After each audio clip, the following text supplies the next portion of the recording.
Hi everyone, welcome back to Story Time. Today we're going on an adventure with a little girl and her grandma in an art gallery. So it's Katie and the Impressionists by James Mayhew. Katie and the Impressionists by James Mayhew. It was Grandma's birthday, and for a special treat, she had taken Katie to the art gallery. Katie loved the gallery because you never knew what was going to see there. Look at the flowers in the paintings, said Grandma. I can only see blobs, said Katie. The pictures are made up of blobs, said Grandma. But when you stand back, the blobs make a picture. Katie wandered off into the next room to try. There she saw a painting called The Luncheon by Claude Monet. When she stood back, Katie could see a garden. Grandma would love flowers like those for her birthday, she thought. She closed her eyes and sniffed. She was sure she could smell the flowers. And when Katie opened her eyes, there she was in the garden. May I pick some flowers? She asked a little boy. He called to his mother, who came and sat down to lunch with her maid. A bouquet, she said. Why not? Jean, you go and help her. Thanks, said Katie. They're for my grandma. I sometimes pick flowers for my papa, said Jean. He paints pictures of them. Come and see.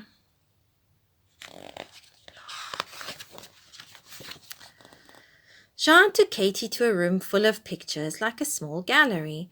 This is Papa's studio, he said. He's a famous painter called Claude Monet. I'm good at painting, said Katie. Let's have a go. They mixed the paint on palettes with brushes and found canvases to paint on. They painted portraits of each other using blobs, just like real painters. Now, I'd better get back to Grandma, said Katie. Will you come another day? Asked John. I'll try, said Katie. She picked up the bunch of flowers and, waving goodbye, climbed back through the frame into the gallery. Katie saw that her flowers were beginning to wilt. What I need is some water, she said, looking around the gallery. She saw a painting called A Girl with a Watering Can by Pierre Auguste Renoir. Katie looked around her to make sure no one was watching and climbed inside. May I have some of water for my flowers? Said Katie. The little girl put the flowers in her watering can. Voila, she said.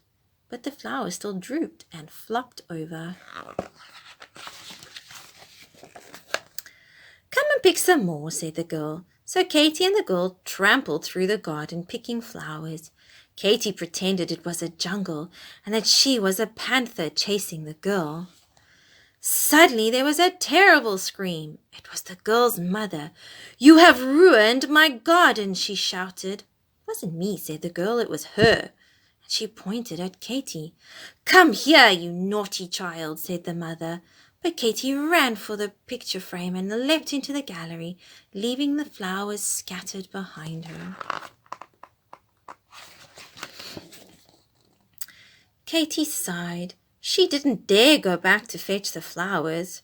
She went to look at other pictures. There were a lot of pictures by Mr. Monet. Katie looked at one called Wild Poppies. Wasn't that Jean, the painter's son, walking through the field? Katie climbed in to see. It was Jean. He was delighted to see her. We're going on a picnic, he said, and Jean's mother said that Katie could join them. They walked together through the poppy field looking for somewhere to sit. Jean helped Katie gather armfuls of poppies for Grandma. Then they sat in the shade of a tree, the perfect place for a picnic. Mrs. Monet opened a bag. She had bread and cheese and strawberries. But Jean heard a buzzing noise and looked up. A black cloud of bees was flying towards them. They're after my puppies, shouted Katie. Jean and his mother ran into the poppy field, but Katie ran to the picture frame and dived into the gallery. The bees followed Katie, who ran on and on until she reached a window. She flung open and threw the poppies out. The bees flew after them. Katy still didn't have any flowers for Grandma. She saw another picture by Pierre Auguste Renoir called At the Theatre. It showed a girl holding a posy of flowers. Grandma would love a posy like that, said Katy, jumping into the picture. May I have your flowers? Asked Katy. I'll swap my hair ribbon. Hush, said the girl. The ballet is about to begin. Katy looked for a seat, but they were all full. The theatre manager appeared. Mademoiselle, may I see your ticket? He said. Katy didn't have one, so she ran off down some steps. She could hear the manager coming after her, and Katy ran into a room to hide.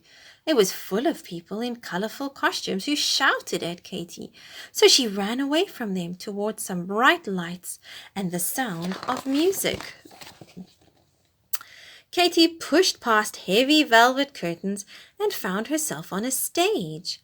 The dancers held their breath. So did the musicians in the orchestra. So did the audience. What was Katy going to do?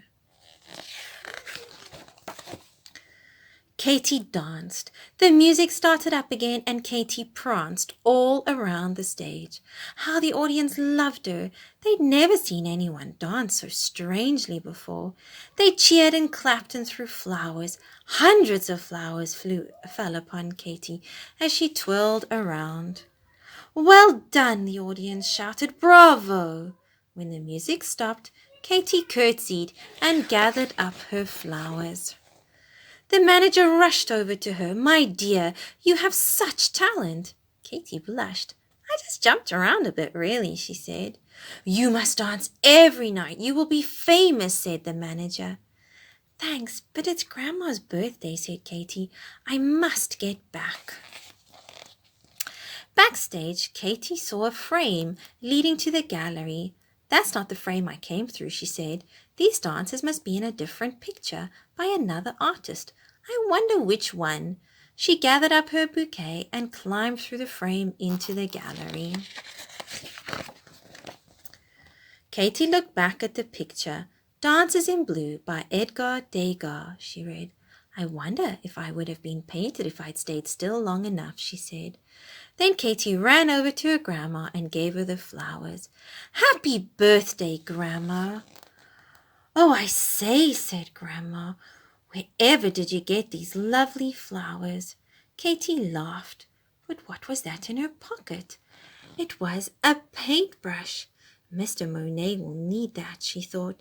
She ran back to the first picture, left the brush on the frame, and then ran to catch up with her grandma.